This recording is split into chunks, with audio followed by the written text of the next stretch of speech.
Тази година, 2026, My Little Pony Friendship is Magic се завърна в България. Или поне така изглежда. Нека обясня. В случай, че не сте запознати, студио на BTV е дублирал най-много епизоди от сериала. Всичките от сезон 1 до сезон 4. Първите два сезона излучиха по BTV през вече сравнително далечната 2018 година, а трети и четвърти по Voyo през 2022 година. Voyo е един вид Netflix алтернативата на BTV. Малкото пони свалят от платформата през 2024 година. Същата година, в която реших да си припомня за понитата, поради наложителни причини. Дълго време смятахме, че това е краят на българските дублажи на Малкото пони. Без повече надежда за четвърта генерация и без никакви очаквания за пета генерация. Обаче миналия месец излезе реклама във Facebook страницата на Voyo, която показа, че може би има някаква надежда. Премиери до 7 дни преди ефир и забавление за най-малките. Има къс клип от Малкото пони. Няколко дни след качването на това видео, по Voyo наистина започва да се дава отново Малкото пони четвърта генерация. В момента на записване на видеото са качили почти всичките епизоди от сезон 1. Даже е възможно вече всичките да са ги качили. Изглежда ще поддържат практиката да качат по един епизод на ден. Това, което ми е любопитно, е дали има шанс да са направили дублаж на пети сезон.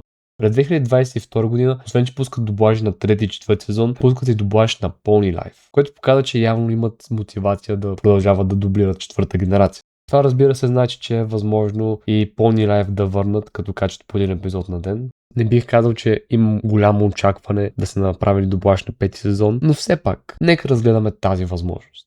Преди това обаче искам да поговоря за пети сезон като цяло. Това за мен лично е най-добрият сезон от сериала. Някои от най-стилните емоционални моменти с дълбоки послания бяха в точно този сезон. Среща на Твайлайт с стара нейна приятелка, която се чувства наранена. Cutie Mark Crusaderите най-сетне получиха своите Cutie Marks. Имаше епизод с алегория за срещането с смъртта на някой близък. Да не забравяме феноменалния 100-тен епизод, както и това колко невероятен злодей беше Starlight Glimmer. Абсурден пик в историята на Малкото пони за мен. Това е сезонът, при който оригиналният състав от сценаристи приключва да работи по сериала. Има смисъл да са дали всичко възможно от себе си. Сега нека видим какво според мен би представлявал българския дублаж на този сезон. Най-вероятно пак ще бъде режисиран от същото студио, което означава, че най-вероятно ще имаме същия състав от озвучаващи актьори.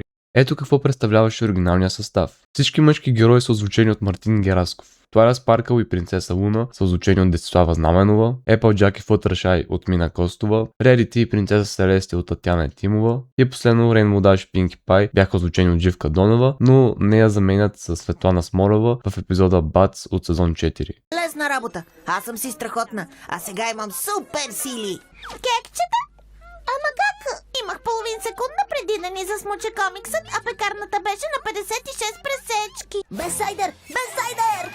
Трябва да хванем тези чудовища и то веднага! Подозрително! Време е за пони сигнал!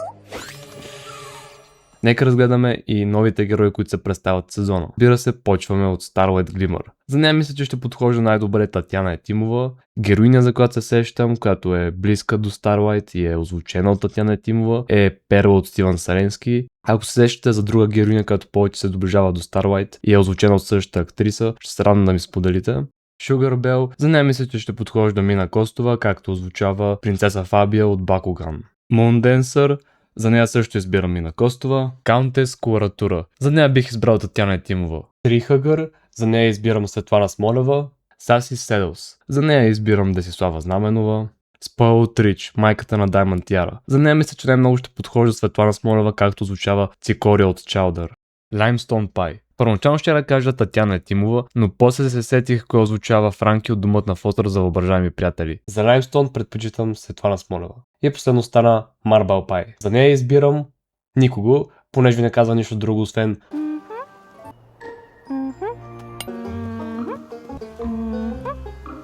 И това бяха моите идеи. Отново, силно се съмнявам да са направили дублаж на пети сезон, но кой знае, само трябва да чакаме и ще видим. И хей, дори да не получим никога официален дублаж на пети сезон, поне винаги ще имаме фен дублажа на Рос. Аз съм диамант, което значи, че никога не ще се щупя. Без значение какво ще ми коства, за да мина пътя. Каквото и да трябва да направя, за да спечеля накрая.